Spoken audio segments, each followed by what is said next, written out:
ونستعينه ونستغفره ونعوذ بالله من شرور أنفسنا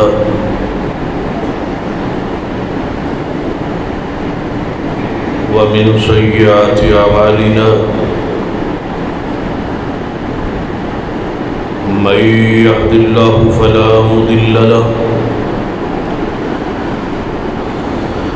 ومن يضلل فلا هادي له أشهد أن لا إله إلا الله وحده لا شريك له وأشهد أن محمدا عبده ورسوله اللهم صل على محمد وعلى آل محمد كما صليت على إبراهيم وعلى آل إبراهيم إنك حميد مجيد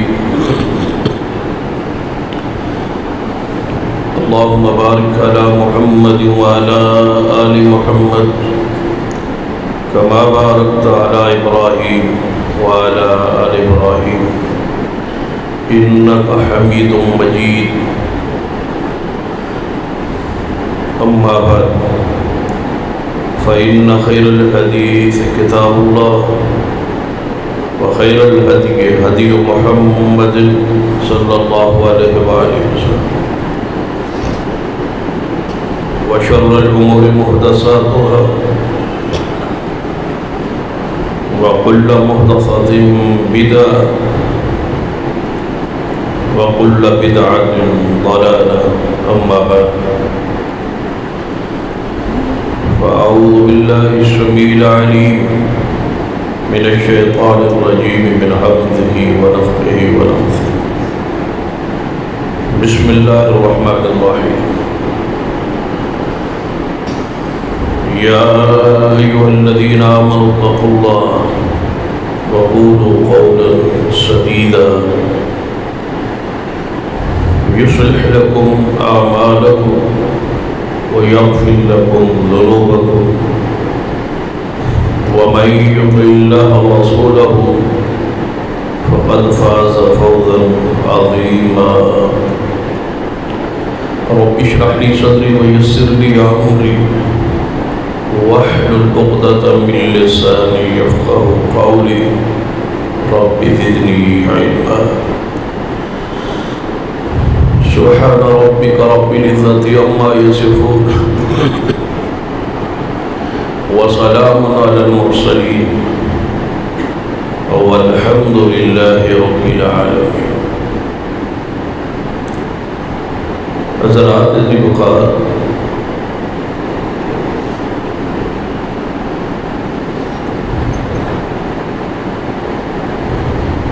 قیامت والے دن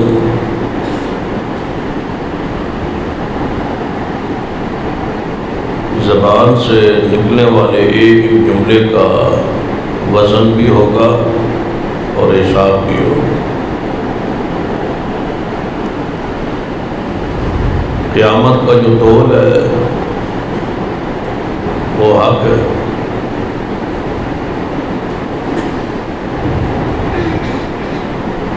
صحیح بخاری کے اندر آخری جو حدیث ہے وہ اسی پر دال ہے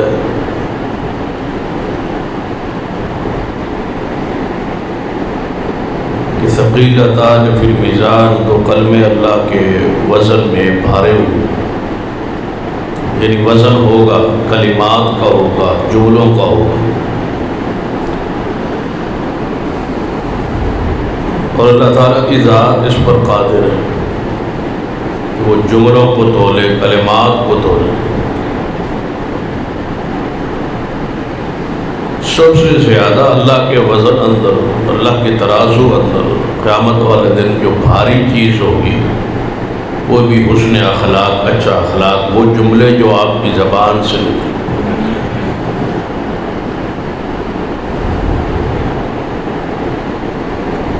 اور حدیث میں ہے الحمدللہ صرف کہنے سے اللہ کے وزن کو، یہ ترازو کو بھر دیتے. تو گویا کلمات کا وزن ہو الوزن یومئذ الحق، قرآن نے کہا ہے کہ وزن حق ہے، تو ضروری ہے کہ کلمات، جملے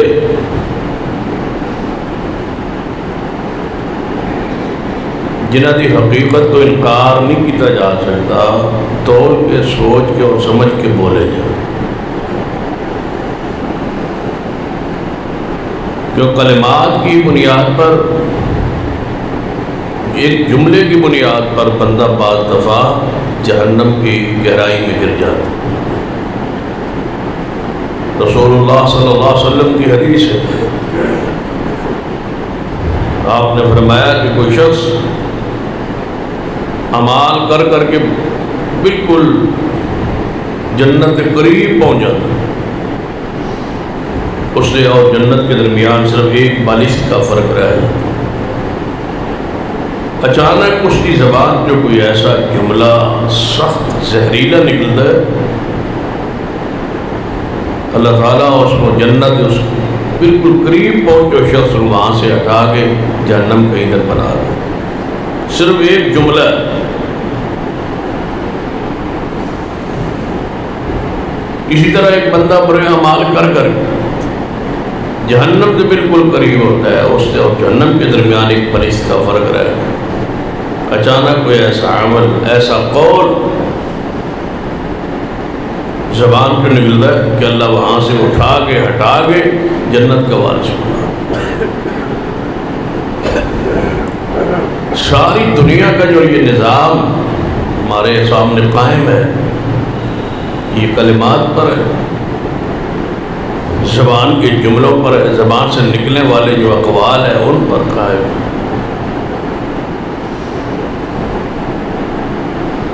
اس کی حقیقت کو کوئی شخص انکار نہیں کر سکتا۔ مثلاً آپ کے گھر کا پورا نظام جو ہے، آپ کا نکاح، آپ کی بیوی، آپ کے بچے، اولاد، گھر کا ماحول، سکون، اطمینان، ایک جملے پر قائم ہے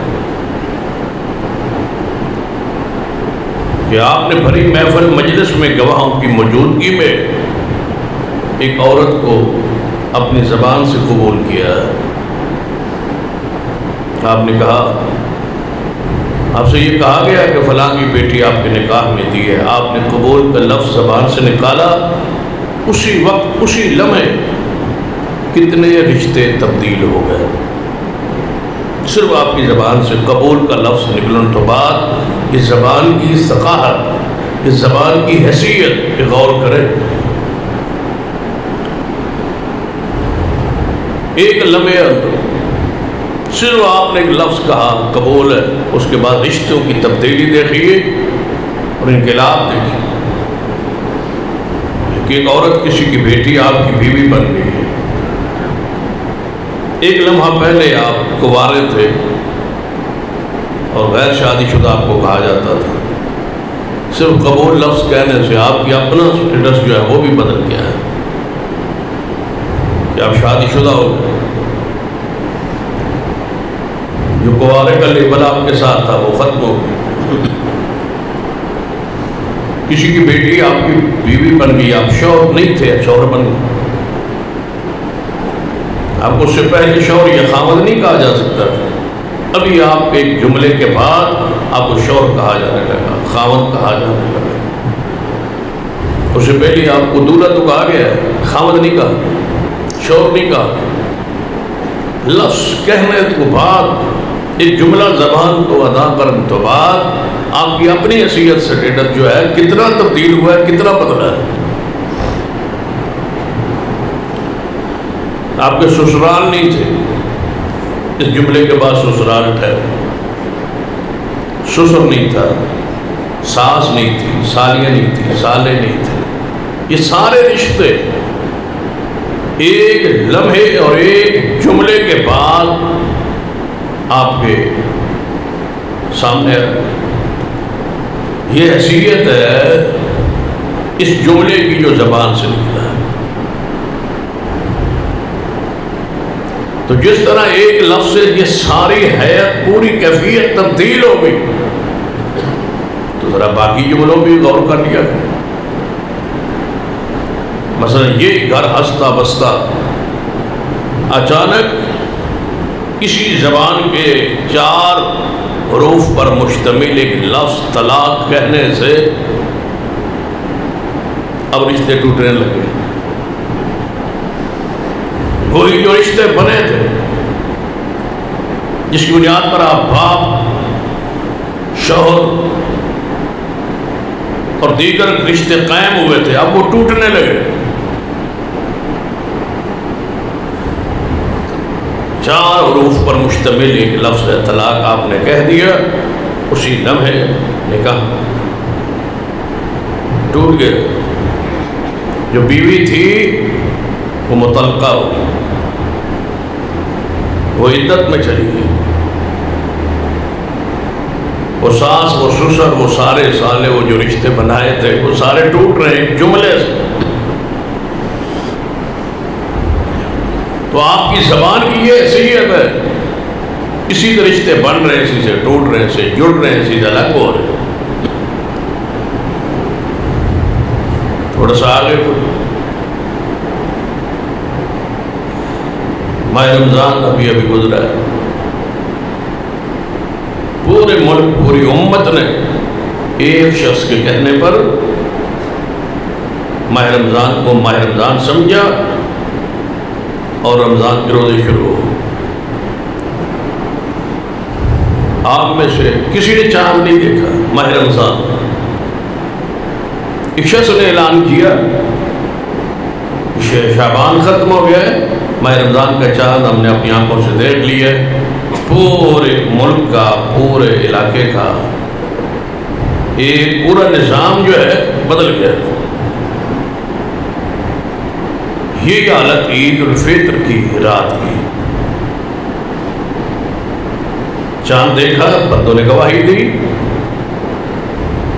اور اس سال تو آپ کے علم میں کہ رات 10-11 بجے تک ہم اس حالت کیفیت میں تھے کہ سحری ہو گئی. 11 بجے اعلان ہوا کہ وہ سارا نظام بدل گیا ہے، صبح عید ہے. اس پر، زبان پر، جملوں پر، یہ ساری چیزیں حقائق ہیں جن کا آپ انکار نہیں کر سکتے. تو آپ کے جملوں کی جب یہ حیثیت ہے تو پھر ان جملوں پہ غور کریں. جس قوم کا گزشتہ خطبہ ذکر ہوا، یہودیوں کا، عیسائیوں کا، انہیں جو خاص یہودی جو ہے یہ جملے ایسے گھڑتے اور ایسے بناتے تھے جن کے بیک میں، جس کے پیچھے سیاق و سباق ایک پوری کہانی ہوتی.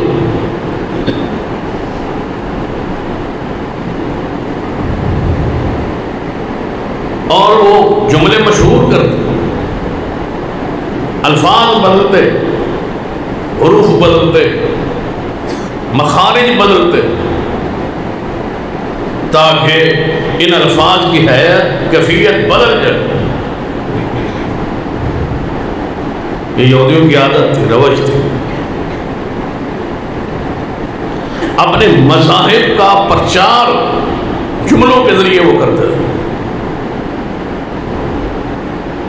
اور یہ جو روش ہے یہودیوں کی، یہ مسلمانوں میں داخل ہو. اور آج مسلمانوں کی زبانوں پر ایسے جملے، ایسے الفاظ، ایسے جملے جن کی ایک تاریخی، اسلامی اور دینی حیثیت ہے. کچھ جملے گمراہ کن ہیں، کچھ جملے کفر تک لے جانے والے، کچھ جملے ہمارے عقائد اور نظریات کے بالکل برعکس ہے. لیکن لا علمی اور جہالت یا لوگوں سے اچکے ہوئے وہ جملے جو ہیں ہماری زبانوں پہ جاری. سرور کائنات محمد رسول اللہ صلی اللہ علیہ وسلم، وہ حدیث جو صحیح البخاری اندر ہے، بڑی معروف حدیث، آپ سفر اندر صحابہ کرام کے ساتھ تو رات کو بارش ہوئی، تو تو نبی علیہ السلام نے صبح ارشاد فرمایا میرے صحابہ، رات کو کچھ لوگ مسلمان ہو گئے، مومن ہو گئے، مومن رہے، اور کچھ لوگ کافر ہو گئے۔ صحابہ کرام حیران ہو گئے، کس بات پر؟ آپ نے فرمایا جس شخص نے رات کو یہ بات کہی کہ بارش، آج کی رات کی جو بارش ہے فلاں ستارے کے فلاں جگہ پر آنے کی وجہ سے ہو گئی، وہ کافر ہو گئے، اور جنہوں نے کہا اللہ کے آمر سے بارش ہوئی وہ مومن رہے۔ یعنی جملہ کہ یہ بارش ہے فلاں ستارے کی وجہ سے ہوئی، تو کیا ہوا؟ ایمان گیا، اسلام گیا، دین گیا، ٹوٹ گیا۔ اور جس نے کہا کہ نہیں بارش اللہ کے آمر سے ہوئی تو وہ مومن ہے۔ ایسے ہی بے شمار جملے نبی رحمت صلی اللہ علیہ وسلم اپنے زمانے اپنی موجودگی میں کوئی ایسا اگر جملہ کہتا جو اسلام یا دین یا عقیدے کے خلاف ہوتا، رسول اللہ روکتے۔ آپ کی یہ سنت ہے، الفاظ کی درستگی آپ کی سنت۔ جس جملے اندر کوئی عقیدہ قرآن اور سنت اور دین کے خلاف جا رہا ہے، رسول اللہ نے اسے روکا ہے، منع کیا ہے۔ اس پر بہت سارے دلائل ہیں، ایک ہاتھ کی طرف اشارہ کر کے بات آگے بڑھاتا۔ نبی رحمت صلی اللہ علیہ وسلم انصار کے گھر میں شادی تھی اور دعوت تھی۔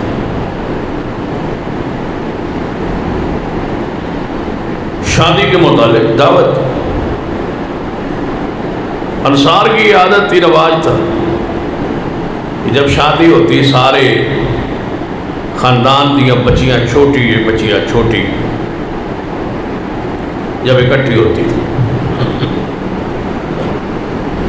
تو وہ آپس میں گیت گاتی، کھیلتی، تو دف لے کے وہ بجاتی تھی، کھٹکھٹاتی تھی، اس میں آواز ہوتی ہے، ساز نہیں ہوتا۔ یہ دف اور ڈھول میں فرق ہوتا ہے، ڈھول کے دونوں طرف چمڑا لگا ہوتا ہے اور دف کے ایک طرف ہوتا ہے، اس میں آواز ہوتی ہے، دف میں ساز نہیں ہوتا، ڈھول میں ساز ہوتا ہے۔ رسول اللہ صلی اللہ علیہ وسلم نے فرمایا مجھے اللہ نے ڈھول کو توڑنے کے لیے بھیجا ہے۔ اس کو حدیث میں کوبا کہا جاتا ہے، ڈھول کو۔ یہ موسیقی کے آلات، یہ چیزیں، یہ ڈھول میں توڑنے آیا ہوں، میری ڈیوٹی یہ ہے، میری ذمہ داری یہ ہے کہ اللہ نے مجھے بھیجا اس لیے ہے کہ ڈھول نہ رہے گا، میں اس کو توڑنے کے لیے آیا ہوں۔ رسول اللہ صلی اللہ علیہ وسلم کی حدیث۔ آج امت کے پھر وہ گلے میں، اور حیران کن بات ہے ڈھول ہوتا بھی گلے میں، گلے میں ایسا پڑا ہے کہ آج تک گلے میں۔ حضور توڑنے آئے تھے،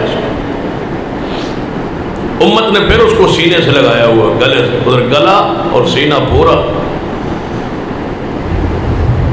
سجا ہوا ہے ڈھول، جس کو رسول اللہ توڑنے آئے۔ تو بچیاں دف بجاتی تھیں، وہ دف کھٹکھٹاتی تھیں، وہ نشانی تھی کہ یہاں بچیاں وہ قبیلے کی پھر اکٹھی ہو جاتی اور گیت وغیرہ۔ آج سے اپنے ماحول میں پیچھے چلے جائے، 20 سال 15 سال 20 سال پیچھے چلے جائیں تو ہماری اپنی بیٹیوں بہنوں کو یہ فحاشی اور بے حیائی اور یہ سارے گیت اور گانے، ان کا تصور بہت کم تھا، سادگی تھی۔ بڑی عمر تک بچیوں کو شعور نہیں ہوتا تھا ان برائیوں، جس کا آج تصور 3 سال سے بچیوں کو ہو گیا، 2 سال سے ہو گیا۔ اس میڈیا نے یا اس موبائل یہ جو تباہی مچائی ہے اس کا ایک حصہ ہے اس کو۔ تو وہ بچیاں گیت گاتی تھیں، گیت بھی بے حیائی والے، فحاشی والے، برحربی، اور جس سے بندے کے خواہش پرستی میں، جذبات میں یا اس میں کوئی تبدیلی آئے، ایسی کیفیت نہیں تھی۔ وہ اپنے باپ دادا کی جو قربانیاں ہوتی تھیں، جو جنگیں ہوتی تھیں، بہادری ہوتی تھی، دلیری ہوتی تھی، اس کے تذکرے اشعار میں ہوتے تھے۔ اس میں وہ بچیاں یاد کیے ہوتے وہ پڑھتے. تو نبی رحمت صلی اللہ علیہ وسلم شادی پر تشریف لے آئے, دعوت دی حضور کی انصاریوں کے ہاں, اور وہ بھی پہلے حضور تشریف لے آئے, کچھ دیر بعد سیدنا عمر تشریف لے آئے. تو نبی علیہ السلام تشریف لے آئے تو وہ بچیاں ایسے ہی بیٹھی رہی اور وہ دف جو ہے وہ کھٹکھٹاتی رہی. سیدنا عمر تشریف لائے تو انہوں نے اس کو چھپا لیا بچیوں نے, اور ڈر گئی. سیدنا عمر نے ڈانٹا, حضور آئے تو آپ نے ایسے نہیں کیا اور دف روکا بھی نہیں ہے اور آپ نے کھٹکھٹانا بھی بند نہیں کیا, اور میں آیا ہوں تو آپ نے یہ کیا. بچیوں نے کہا میں آپ سے ڈرتی ہے. تو نبی علیہ السلام نے روکا, عمر ہر قوم کی کوئی نہ خوشی کا موقع ہوتا ہے, انصار کی بچیاں جو ہے نا یہ شادی کے موقع پر ایسا کرتی ہیں, ان کو کرنے دیں. پھر اس میں جوان عورتیں نہیں ہوتی تھیں. یہ ذہن میں بٹھا لیں, جن لوگوں نے, جن مفکرین نے, جن لبرل لوگوں نے ان چیزوں سے گانے کو جواز دیا ہے یا دف کا جواز دیا ہے یا عورتوں کے ناچنے کا جواز دیا ہے یا عورتوں کے گانے کا جواز دیا ہے, وہ بالکل اپنے کسی اور ایجنڈے پر ہے. اسلام میں ایسا نہیں. گانا حرام ہے, عورتوں کا ناچنا بھی حرام. بچیاں بھی نہیں ناچتی تھیں, وہ عرب کی بچیاں, وہ بھی بیٹھ کے گیت گا رہی, ایک گا رہی ہے دوسری سن رہی ہے, یا ایسا عورتیں دف نکلاتی تھی. جہاں تک حدیث میں تذکرہ ہو وہاں تک رکھنا چاہیے. اس سے ایسا جواز کوئی نکالنا جس سے فحاشی اور بے حیائی اور گانے کا جواز ہو, یہ حدیث پر بھی ظلم ہے, اپنی جان پر بھی ظلم ہے. تو بچیوں نے گیت گاتے گاتے کہتے کہتے حضور کی شان میں جملہ گئے اور کہنے لگی ہم میں وہ نبی آ گئے جو کل کی بات کو جانتے ہیں. بات جملوں کی چلی تھی, عقائد کی چلی تھی. تو نبی علیہ السلام نے روکا اسی وقت, اسی لمحے, فرمایا بیٹیوں بچیوں, جو تم پہلے کہہ رہی تھی نا کہ ہم میں نبی آ گئے, اللہ کے رسول آ گئے, ہاڈے ہوتے 14ویں کے چاند چڑھ آئے, یہ ساری باتیں ٹھیک ہیں جو تم کہہ رہی ہو, اور یہ جو جملہ تم نے کہا ہے نا اپنے کلام میں اور اپنے اشعار میں کہ ہم میں وہ نبی جو کل کی بات جانتے ہیں, یہ جملہ میرا حق میں درست نہیں ہے. کل کی باتوں کو جاننا محمد کی شان نہیں ہے, یہ میرے رب کی شان ہے. یہ جملہ چھوڑو, اس جملے کو ترک کرو, یہ لفظ درست نہیں ہے. تو نبی رحمت صلی اللہ علیہ وسلم نے روکا ہے ایسے الفاظ کے استعمال سے جس سے عقیدے پر زد پڑے, قرآن اور حدیث کے کسی عقیدے پر زد پڑے, روکا ہے.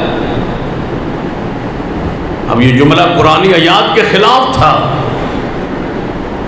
کہنے والی بچیاں چھوٹیاں تھیں, چھوٹی بچیاں, فوری روکنے کی ضرورت کیا تھی؟ موقع شادی کا تھا. جو دف کی جواز تھا حضور نے, سیدنا عمر نے روکا ہے, آپ نے اس کو منع کر دیا کہ نہیں نہیں آپ ذرا رہنے دیں, بچیاں کھیل رہی ہیں تو ان کو کھیلنے دیں. سیدنا عمر نے یہ سمجھا تھا کہ دف بھی نہیں بجانا, تو آپ نے فرمایا نہیں یہ بچیاں ان کو کھیلنے دیں, ہر قوم کی خوشی ہوتی ہے, ان کی یہ خوشی ہے, ان کا یہ رواج ہے, ان کو کرنے دیں. لیکن نبی علیہ السلام نے اسی لمحے جس میں روک رہے تھے سیدنا عمر کو کچھ نہیں کہنا, جب جملہ وہ کہا جو قرآن کے خلاف ہے, جب وہ جملہ آیا جو حدیث کے خلاف ہے, جب وہ جملہ آیا جو رسول اللہ کی شان کے خلاف ہے, تو رسول اللہ نے روکا, منع کیا, فرمایا نہیں بچیو یہ جملہ میرے حق میں درست نہیں ہے, کل کی بات اللہ جانتا ہے. یہ ہم پہ واجب ہے,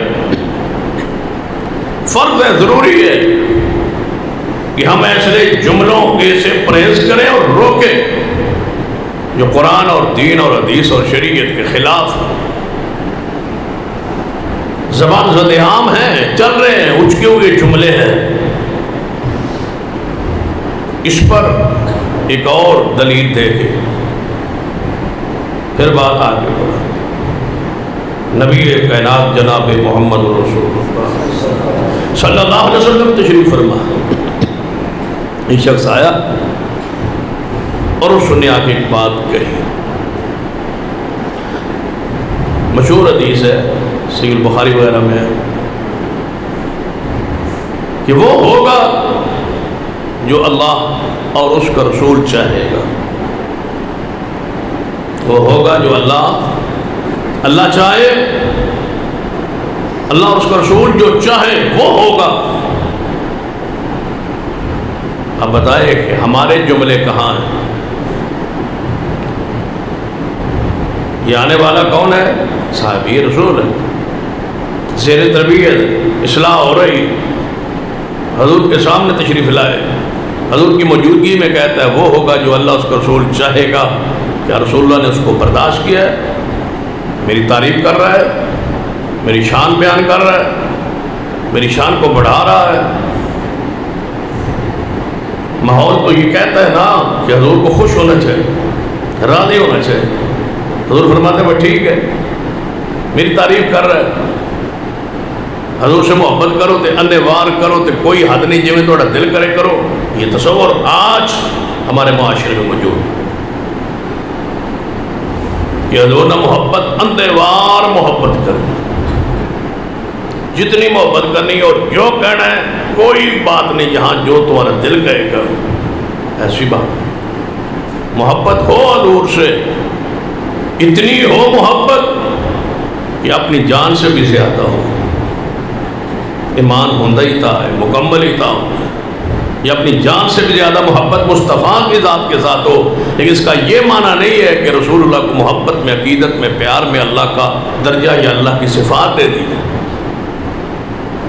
اللہ کا بھی حق ہے، اس کی بھی صفات ہے، اس کے بھی اسماء ہے، اس کے بھی کچھ حقوق ہے، اس کا بھی کچھ تقاضا ہے. قیامت والے نے اس کے بارے میں کوئی سوال ہوگا.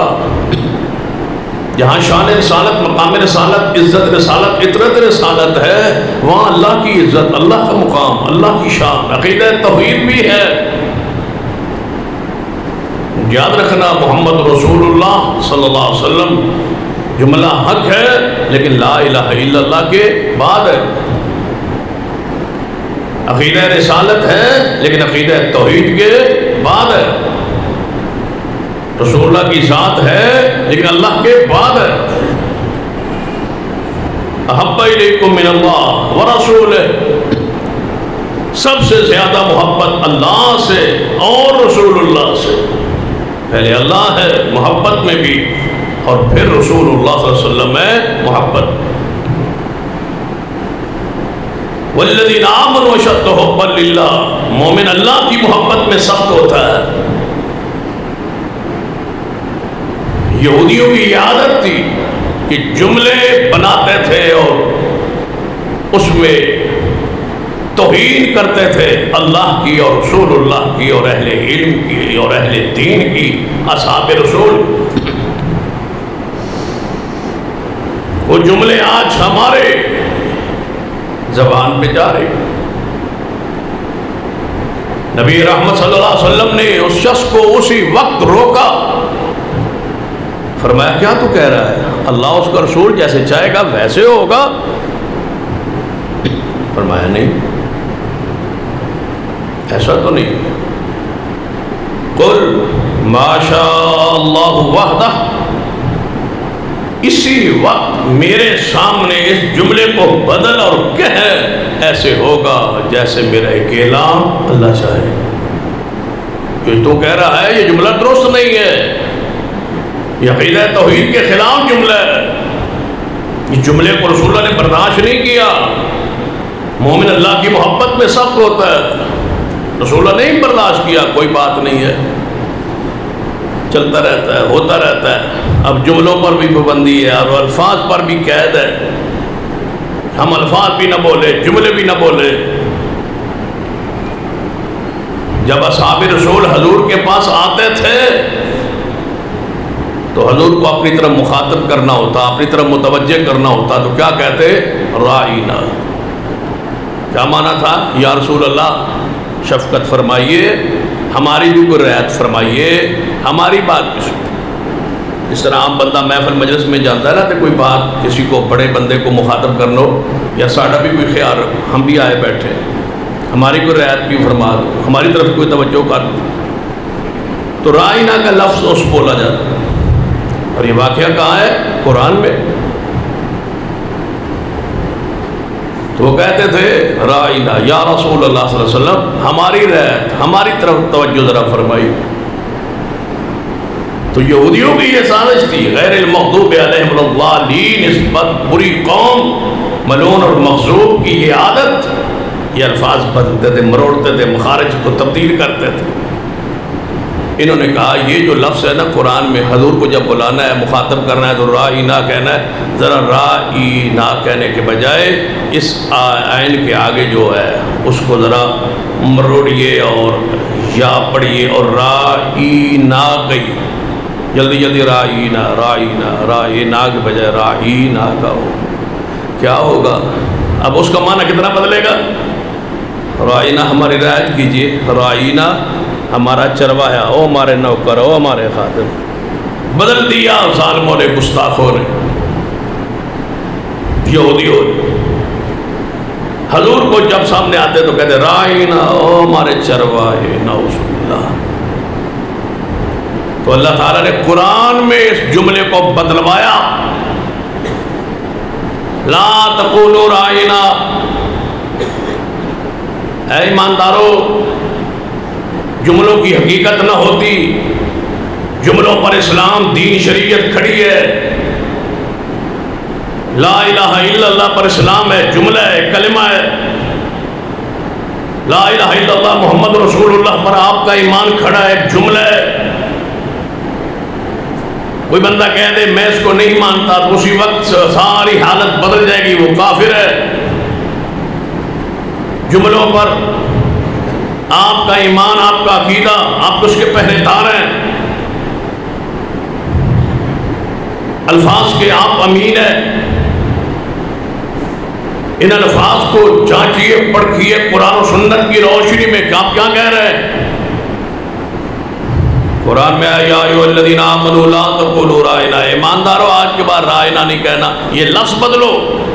حضور کو مخاطب کہنا ہو، کرنا ہو اپنی طرف، انظرنا یا رسول اللہ، ہماری طرف دیکھیے۔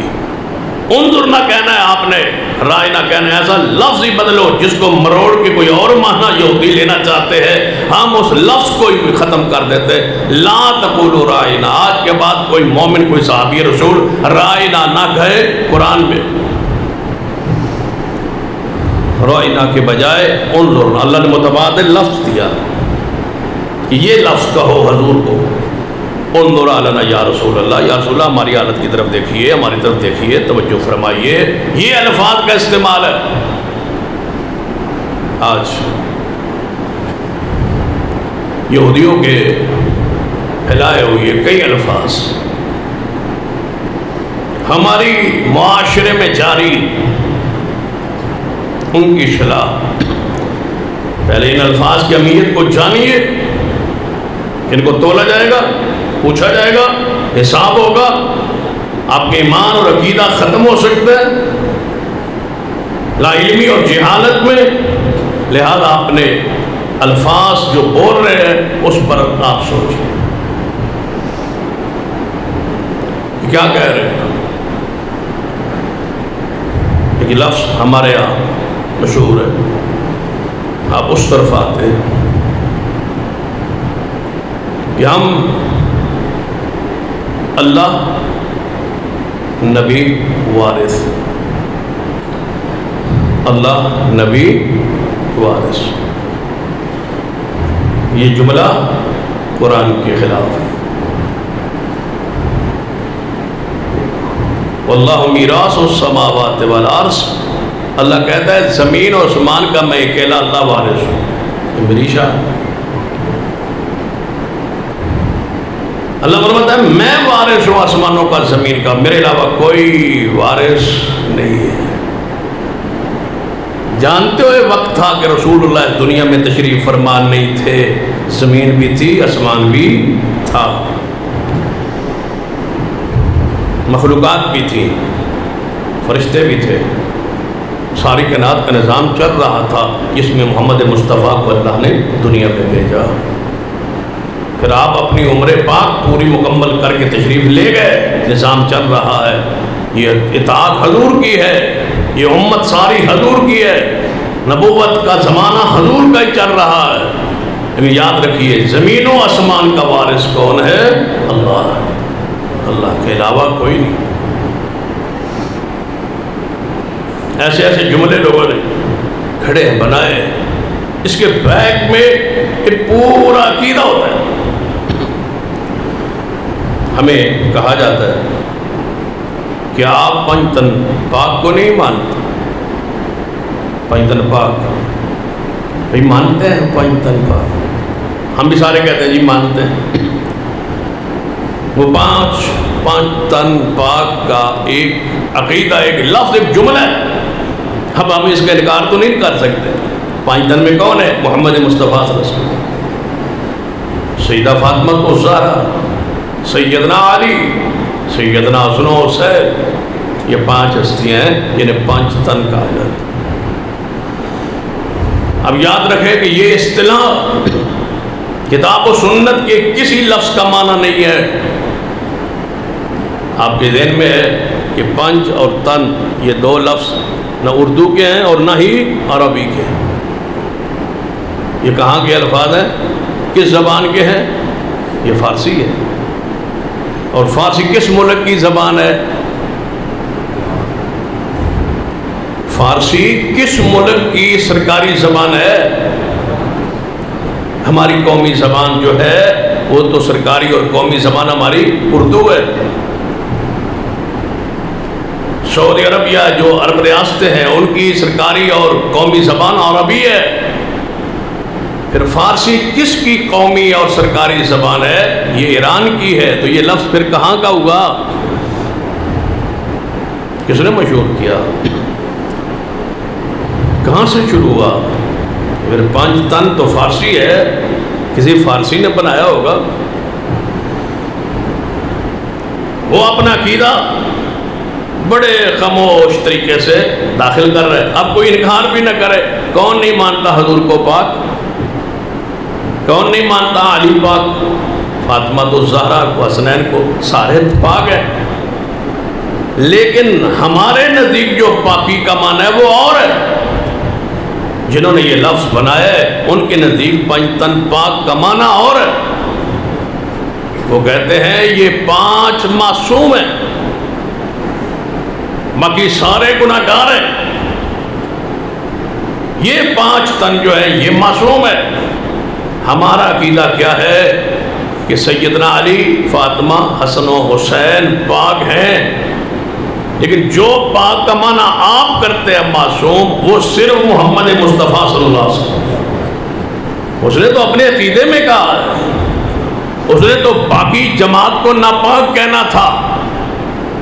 ابو بکر و عمر، عثمان کو، دیگر اصحاب رسول کو، امی عائشہ کو، حفصہ کو، میمونہ، جویریہ کو، حضور کی بیٹی زینب، رقیہ، ام کلثوم کو اس پاکیزگی طہارت سے بیر کر کے کہنا تھا کہ یہ ہیں پانچ تن پاک، باقی ہیں سارے ناپاک۔ تو وہ کہہ نہیں سکتا تھا، اس نے ایسا جملہ اچکا کہ ہماری زبانوں پہ چڑھا کہ پانچ تن پاک۔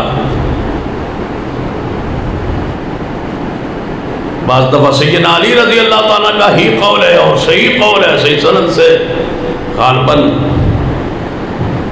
صحیح مسلم میں سیدنا علی فرماتے ہیں کلمۃ الحق ارید بہا الباطل، کہ صاحب ظاہری طور پر جملہ سچا ہوتا ہے، مراد باطل ہوتی ہے۔ کلمہ تو حق ہے کہ پنج تن پاک ہے، بات درست ہے، کلمہ درست ہے، لیکن اس کے بیک میں سیاق میں جو عقیدہ ہے کہ باقی سارے پاک نہیں ہیں، یہی پاک ہیں، اور اس پاک کا معنی معصوم ہے، عصمت ہے، اس عقیدے کی بنیاد پر کہا۔ یہ عقیدہ تو کتاب و سنت کے خلاف ہے۔ گناہوں سے پاک کون ہے؟ محمد مصطفیٰ صلی اللہ علیہ وسلم۔ معصوم کون ہے؟ محمد مصطفیٰ صلی اللہ علیہ وسلم۔ معصوم انبیاء ہیں۔ ہمارا عقیدہ ہے وہ سنت کا اجماع ہے کہ عصمت صرف انبیاء کا خاص ہے۔ صحابہ کرام آل رسول اہل بیت اللہ نے کو کبائر سے محفوظ رکھا ہے، کبیرہ گناہوں سے وہ محفوظ رہے، لیکن لفظ محفوظ اصحاب پر آل رسول پر بولا جا سکتا ہے، علماء نے بولا ہے، محدثین نے بولا ہے۔ معصوم کا لفظ خاصہ ہے محمد مصطفیٰ صلی اللہ علیہ وسلم۔ محفوظ وہ ہوتا ہے جس سے گناہ کا امکان موجود ہو، یہ فرق ذہن میں بٹھا لیجئے۔ محفوظ وہ ہوتا ہے جس سے گناہ کا امکان ہو، اللہ نہ ہونے دے اپنی رحمت اپنی قدرت سے، تو یہ لوگ محفوظ ہیں۔ جن کے دل میں گناہوں کی نفرت بھر دی جائے وہ محفوظ ہیں، لیکن جس سے گناہ ہونے کا امکان ہی نہ ہو وہ معصوم ہے، اور وہ محمد مصطفیٰ صلی اللہ علیہ وسلم۔ اپنے امام اپنے عقیدے کو درست فرمائیے تاکہ کوئی بندہ تمہارے عقیدے کو اچکے نہ، خراب نہ کرے، تمہارے ذہنوں میں کوئی فتنہ ڈالے نہ۔ اتنا مضبوط ہو عقیدہ۔ ایسے جملے کہنے میں تو بے شمار ایسے جملے، جب ہم چھوٹے چھوٹے یہ بچوں کو دیکھتے تھے، اب تو شاید ہمارا یہ یعنی فیلڈ ہی نہیں ہے، جب چھوٹے ہوتے تھے تو بچوں کو سنتے تھے، دیکھتے تھے، کھیلتے تھے، تو کھیل میں ہم کیا کرتے تھے، تین کانے کہتے تھے۔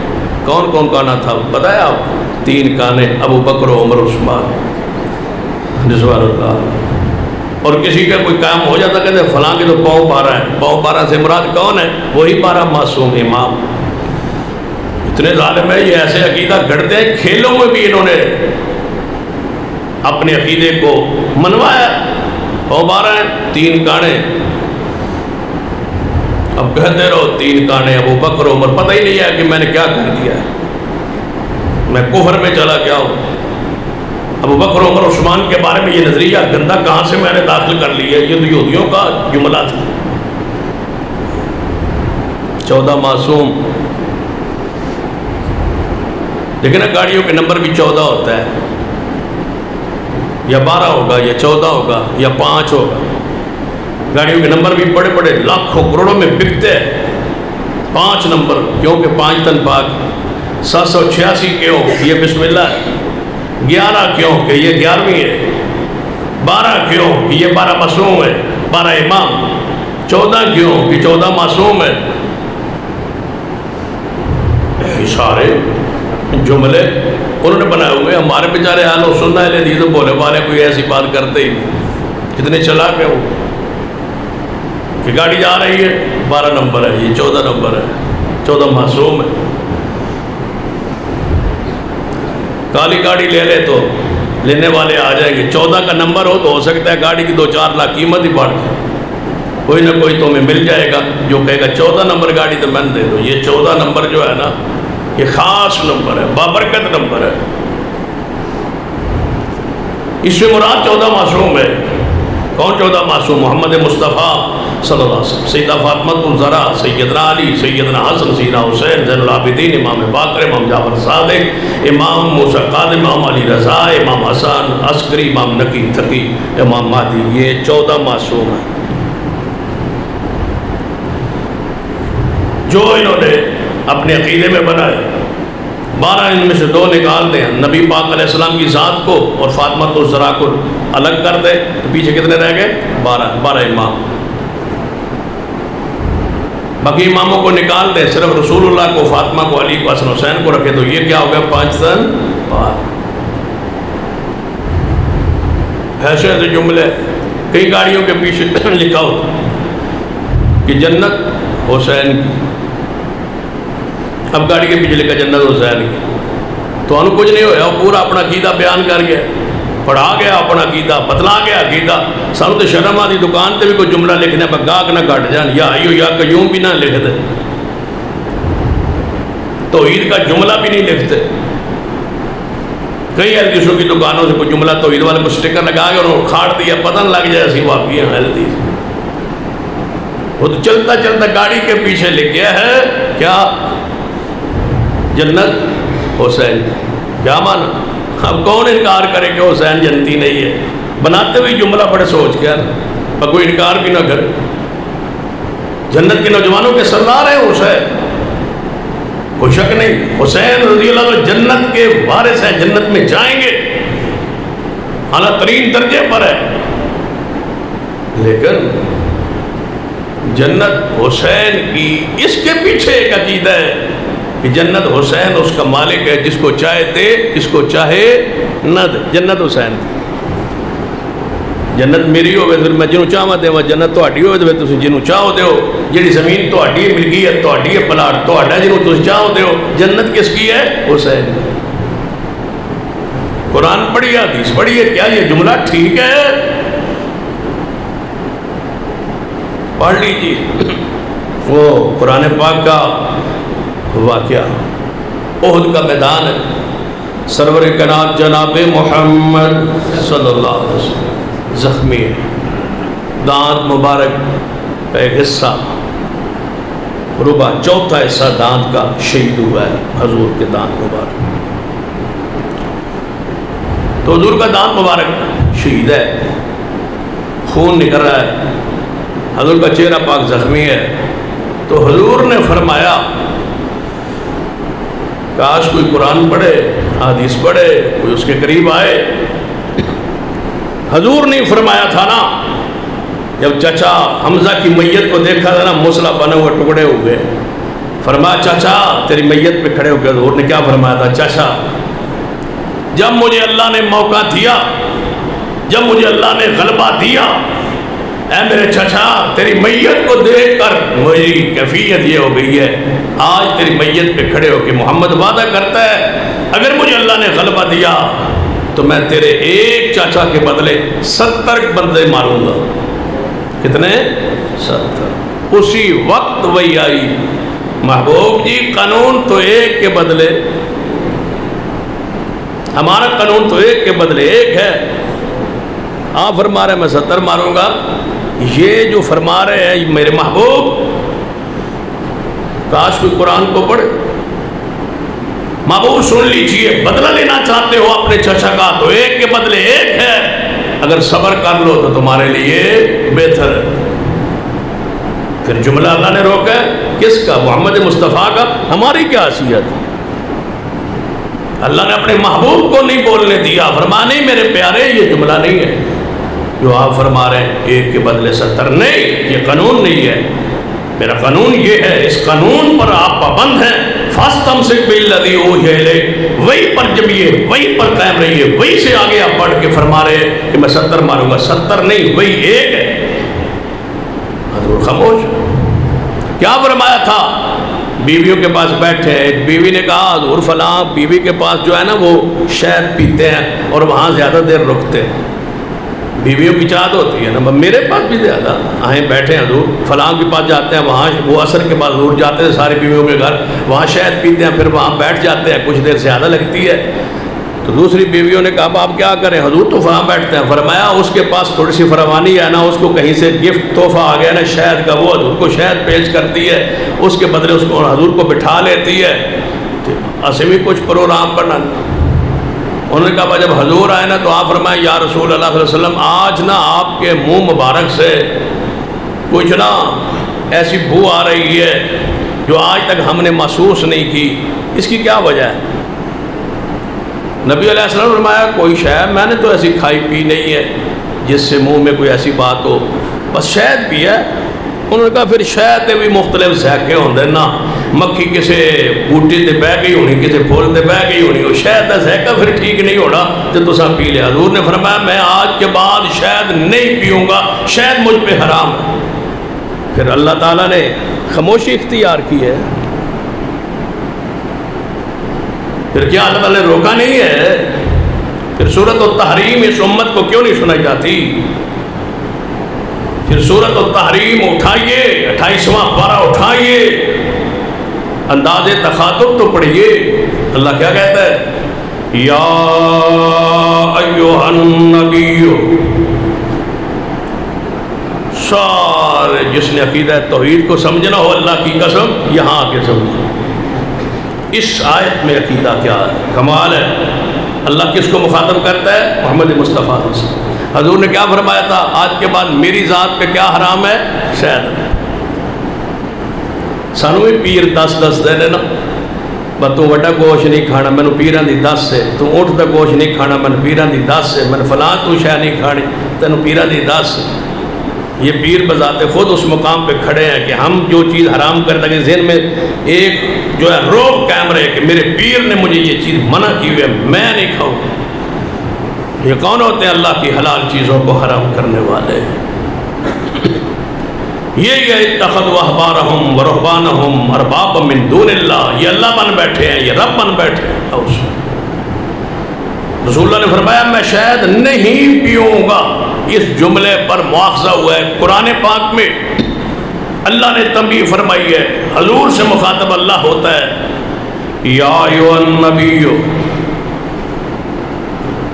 قرآن پاک میں یا ایھا المزمل بھی ہے، یا ایھا المدثر بھی ہے، وما ارسلناک الا رحمۃ للعالمین بھی ہے، یا ایھا النبی انا ارسلناک شاہدا بھی ہے، اور یہ آیت بھی ہے، ذرا یہ بھی سناؤ، یا ایھا النبی انا ارسلناک، یہ تو سب کو یاد ہے نا، تو یہ آیت کون پڑھے؟ یا ایھا النبی، یا ایھا النبی لما تحرم، ترجمہ کہیے آپ علماء سے پوچھیے، لیوا،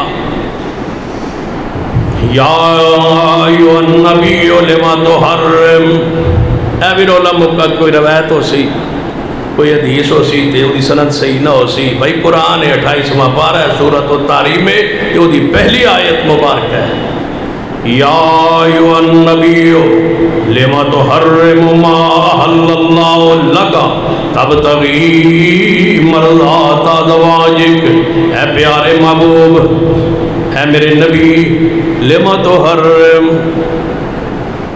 تحرم ما احل اللہ لک، جس چیز کو اللہ نے حلال کیا، کیوں کیا حرام آپ نے؟ اس کے علاوہ کوئی ترجمہ ہے تو مجھے کر کے دکھائیے، لیما کا معنی کوئی اور ہے تو بتلائیے، یہ لیما پھر اور کوئی نہیں۔ اور پھر اس میں سے ایک اور بات ذہن میں رکھے، رسول اللہ کو کون کہہ رہا ہے لیما؟ اللہ۔ ہم کہتے ہیں اللہ حضور کو لیما کہہ سکتا ہے، کیوں ایسا کیا؟ ہم نہیں کہہ سکتے، ہم تو حضور کے غلام ہیں نا۔ اللہ کہہ رہا ہے یا ایھا النبی، اے میرے پیارے حبیب جناب محمد صلی اللہ علیہ وسلم، یا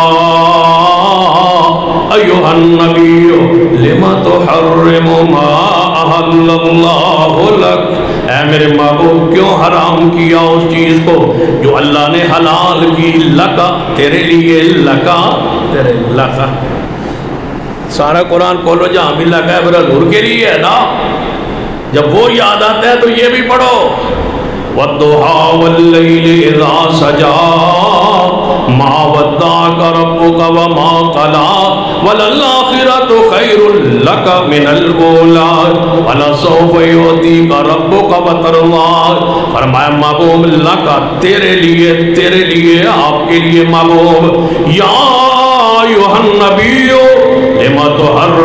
لما تحرم ما احل اللہ لک، اے میرے محبوب کیوں حرام کیا میری اس چیز کو جو اللہ نے حلال کی، کس کے لیے؟ لکا آپ کے لیے، تبتغی مرضات ازواجک، تبتغی مرضات ازواجک، اپنی بیویوں کو خوش کرنے کے لیے، اپنی بیوی کو خوش کرتے ہیں آپ، بیویوں کی رضا کے لیے، ان کو خوش کرنے کے لیے میری حرام کی حلال چیز کو تو آپ نے حرام کہہ دیا۔ یہ نہیں کہنا آپ نبی ہیں، پیارے ہیں، لیکن محبوب سن لیجئے میری حلال چیز کو حرام کرنے کا اختیار نہیں۔ نبی علیہ السلام میدان احد میں زخمی ہیں، زخمی حالت میں فرما دیا کہ یہ لوگ جنہوں نے مجھے زخمی کیا، وہ بے نیاز، جس کو بے نیاز کہتے ہیں اس کو اللہ کہتے ہیں، قل هو اللہ احد اللہ الصمد۔ رسول رحمت فرماتے ہیں کہ میں یہ لوگ جنہوں نے میرے چہرے کو زخمی کیا، میرے سر پاک کو زخمی کیا، یہ لوگ جنت میں نہیں جائیں گے، یہ لوگ بخشے نہیں جائیں گے۔ بندہ غصے میں ہوتا ہے نا، حضور جلال میں تھے، غصہ پاک میں تھے، غصہ بھی حضور کا پاک ہی ہے بھائی۔ ہم تو ادب احترام اکرام کا یہ انداز جانتے ہیں، ہمیں تو اساتذہ نے یہ سمجھایا پڑھایا کہ حضور کے لیے غصے کا لفظ بھی کہیں تو پاک ہی کہیں۔ حضور کا غصہ ہے نا، حضور کی جلال ہے، حضور کے غصہ میں تھے اور فرمایا یہ لوگ بخشے نہیں جائیں گے۔ جی تو سیاح دو تو جنت نہیں جانا، تو جنت مالک ہے، تو جنت نہیں جانا، انہیں جنت ہی نہیں جانا، تینوں رب نے نہیں بخشنا۔ ایسے جملے نہ کہیے۔ نبی علیہ السلام نے ارشاد فرمایا یہ لوگ بخشے نہیں جائیں گے، یہ لوگ جنت میں نہیں جائیں گے۔ کون؟ جنہوں نے اپنے نبی کے چہرے کو زخمی کیا، خون جاری ہے، نبی علیہ السلام کے چہرے پاک سے خون کا فوارہ نکل رہا ہے۔ فرماتے ہیں نہیں بخشے جائیں گے یہ لوگ جنت میں نہیں جائیں گے جنہوں نے اپنے نبی کے چہرے کو زخمی کیا۔ ان الفاظ کو کس نے بدلا؟ پھر ان الفاظ کو کس نے روکا؟ پھر ان الفاظ کو کس نے ٹوکا؟ اب لیس لک من الامر شیء۔ قرآن پاک پڑھیے، بے نیاز کے کلام کو پڑھیے، قرآن کو پڑھیے۔ لیس لک من الامر شیء، لیس لک من الامر شیء۔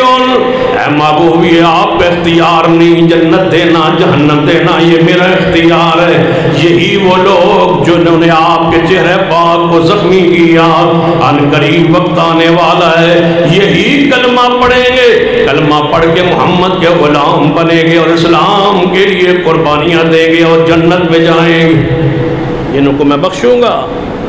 پھر کون تھا جنہوں نے آپ کے چہرے پاک کو زخمی کیا؟ پھر وہی صحابہ بنے۔ پڑھیے، قرآن کا مطالعہ کیجیے، حدیث کا مطالعہ کیجیے۔ وہی سردار بنے اسلام کے، وہی غازی بنے اسلام کے، وہی شہید بنے اسلام کے۔ کون تھا جنہوں نے نبی علیہ السلام کے چچا حمزہ کے ٹکڑے کیے تھے؟ وہ سیدنا واشی رضی اللہ تعالیٰ عنہ۔ پھر وہی واشی جب اسلام لے آئے جنہوں نے نبی پاک کے چچا کو زخمی کیا، چچا کو قتل کیا، چچا کی میت کے مسلح کیا، ٹکڑے ٹکڑے کرتا رہا، انگلیوں کے پورے کاٹتا رہا۔ وہی واشی جب اسلام میں داخل ہوئے تو نبی علیہ السلام نے فرمایا تو نے میرے چچا کو مارا تھا۔ حضور کیا فرماتے تھے؟ میں 70 مارا گا۔ اب کیا وہ قاتل سامنے کھڑا ہے، میں 70 مارا گا حضور فرماتے تھے۔ اب وہی قاتل سامنے کھڑا ہے، مارنا ایک سی، وہ بھی سامنے کھڑا ہے بھائی۔ سینا واشی سامنے کھڑے، تو نے قتل کیا تھا میرے چاچا کو؟ جی میں نے قتل کیا تھا۔ تو نے ٹکڑے کیے تھے میرے چاچا کے؟ جی میں نے کیے تھے۔ بعض روایات میں آتا ہے کہ واشی جب تو میرے سامنے آتا ہے تو مجھے تکلیف تو ہوتی ہے نا، پھر میرا چاچا تھا۔ حضرت واشی رضی اللہ تعالیٰ فرمایا کرتے تھے میں سوچتا تھا یا اللہ جس طرح میں نے اسلام کے سردار امیر حمزہ کو شہید کیا ہے، کوئی ایسا وقت لا میں کافر کے سردار کو مار کے محمد کے دل کو ٹھنڈا کروں۔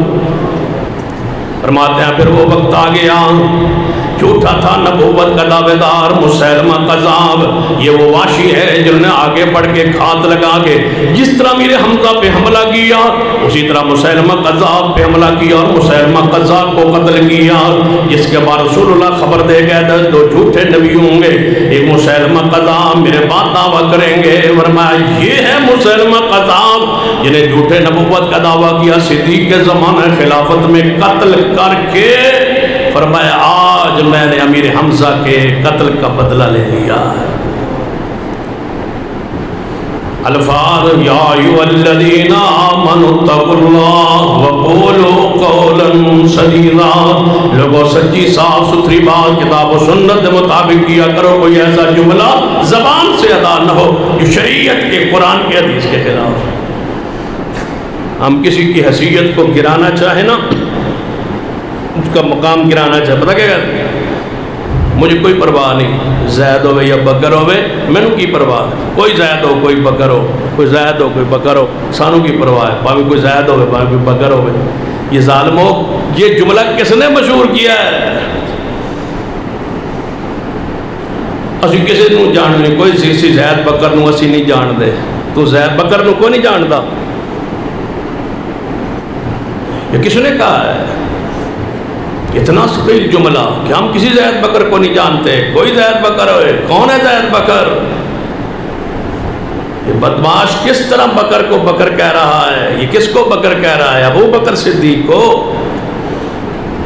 ہم کسی زید بکر کو نہیں جانتے، بس ساڑھا تیرے نال تعلق ہے، ہم کسی زید بکر کو نہیں جانتے۔ تو زید بکر کو نہیں جانتا تو مسلمان ہی نہیں ہے، تو کسی کو نہیں جانتا تو پھر جانتا کس کو ہے؟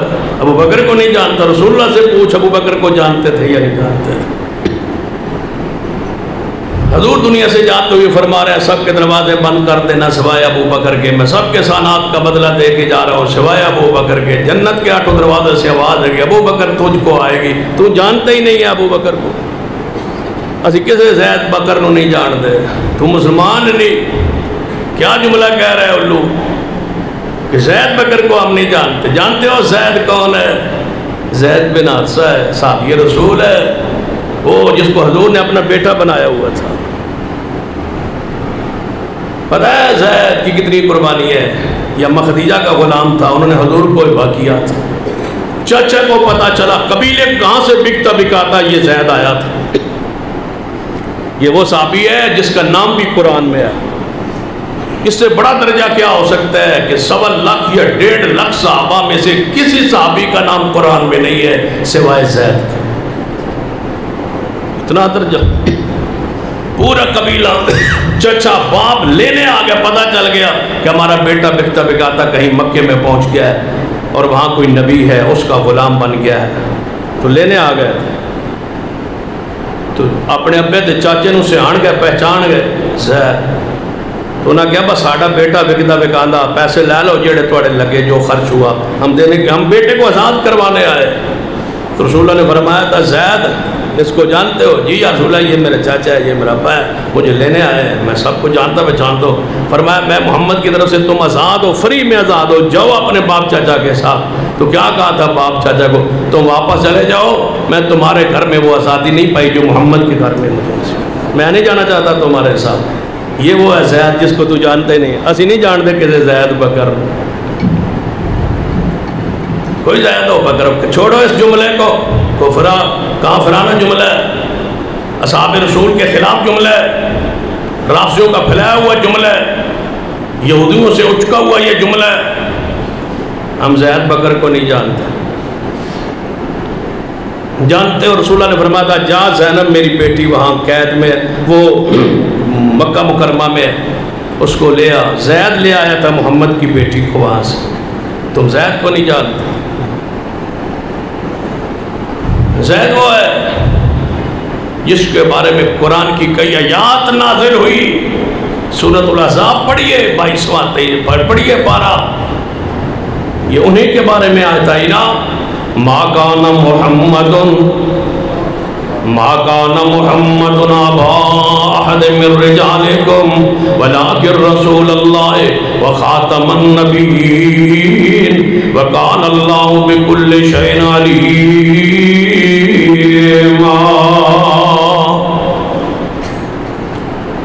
ہم زید بکر کو جانتے ہیں، زید بکر سے بڑا بندہ کون ہو سکتا ہے؟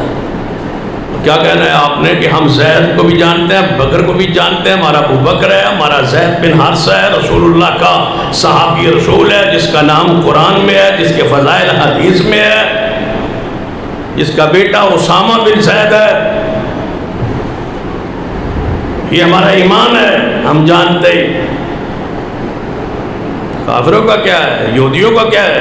ان کی تو عادت ہے کہ ایسے ایسے جملے بنانا اور امت میں اس کو پھیلانا تاکہ لا علمی میں، جہالت میں وہ جملے کہتے پھریں اور ان کے وہ جملے اچک کے وہ لوگ لے کے پھر رہے۔ ان جملوں سے اپنے آپ کو آپ نے بچانا ہے، کوئی بولے تو اس کو روکنا ہے، اس کو ٹوکنا ہے، اس کو منع کرنا ہے کہ ایسا جملہ دوبارہ نہیں کہنا۔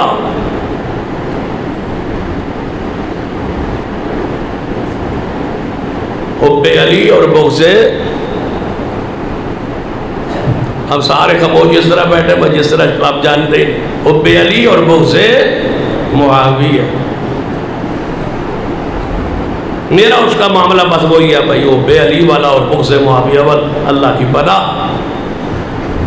ہماری تو محبت علی سے بھی ہے، محبت امیر معاویہ سے بھی ہے، وہ کاتب وہی ہے، وہ خالد المومنین ہے،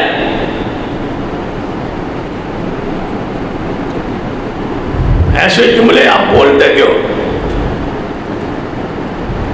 دیکھ وہ کیا کتنی چیزیں ایسی یہ کھڑے ہوئے لوگوں نے جملے امت میں پھیلائے. وہ پیچھے وہ بڑے پروگراموں میں میڈیا پہ چلتا آفتاب اقبال، اس کا کوئی پروگرام بھی ہے خاص، پتہ نہیں اس کا بدبخت کا کیا نام ہے اس کے پروگرام کا. اس میں صحابہ کو اس نے کیا کہا تھا؟ وہ ڈرامہ کرتے کرتے لیٹے، اس نے کہا تم تو وہ صحابہ کے طرح عہد میں جس طرح لیٹ کے مال لوٹ رہے تھے تم بھی ویسے ہی لیٹ رہے تھے.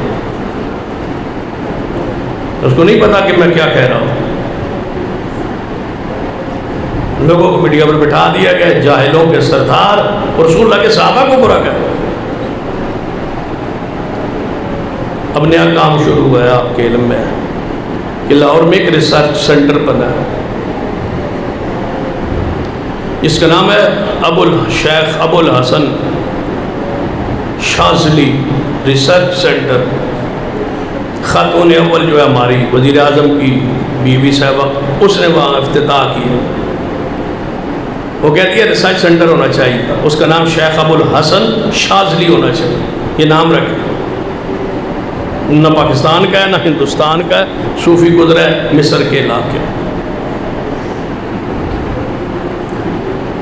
اس کے اپنے عقائد تھے، اپنے نظریات تھے، وہ صوفی تھا.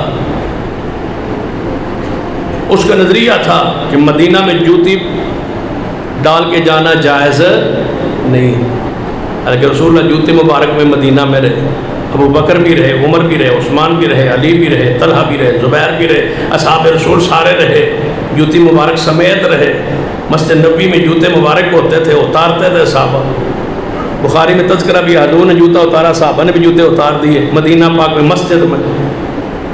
کسی ایک صحابی سے ثابت نہیں ہے کہ اس نے مدینے میں جوتے پاک اتارے ہوں. ان شاذلیوں کا عقیدہ ہے، یہ ایک گروہ ہے صوفیوں کا کہ یہ جوتے اتار کے نہیں جاتے.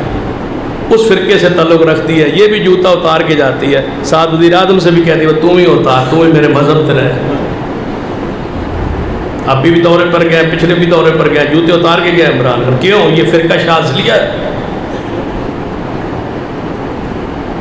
یہ چھپی ہوئی جو برقعے میں ہے یہ پورا فرقہ ہے، فرقہ شاذلیہ. اس پر لکھا ہے محدثین نے، کتابیں لکھی ہے. ان کے الگ طور طریقے ہیں. یہ ذکر کرتے ہیں اللہ ہو کا ذکر کرتے ہیں. یہ فرقہ شاذلیہ ہے. ریسرچ سینٹر بھی اسی کے نام پہ رکھا گیا ہے. عوام کو بیچاری کیا پتا ہونا کہ شیخ ابو الحسن پتہ نہیں کوئی شاذلی پتہ نہیں کون ہوگا، کوئی بزرگ ہو سی. بھائی یہاں پاکستان میں بزرگ کو نہیں رہ گیا تھا.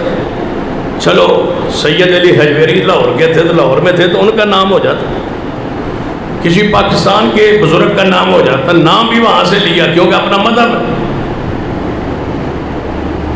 ان کا مخصوص ذکر ہوتا ہے.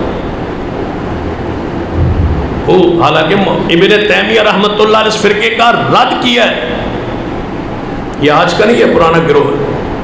ابن تیمیہ رحمۃ اللہ نے اپنی کتاب میں اس فرقے کا رد کیا ہے کہ یہ اللہ اور ہو یہ ذکر نہیں ہے. اور یاد رکھیے یہ ذکر بھی نہیں ہے. جب بھی لفظ اللہ کا، اسم اللہ کا ذکر کرنا ہے، ساتھ جملہ جوڑنا ہے. کلمتان کتنے ہیں حدیث میں؟ کلمے 2 کلمتان ہیں.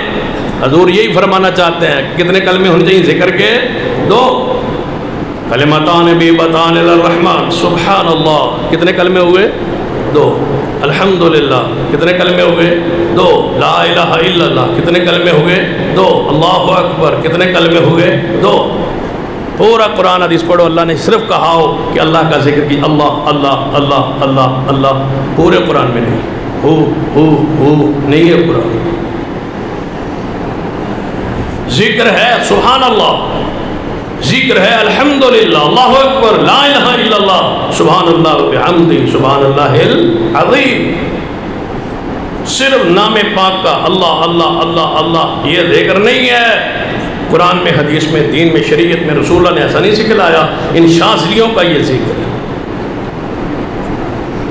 پھر وہ دل بنا ہوتا ہے اور پھر وہ آنکھیں بند کرتے ہیں، اس پہ ضرب لگاتے ہیں. یہ پوری حکومت ہی اسے فرقہ شاذلیہ کے اس عقائد پر چل رہی ہے.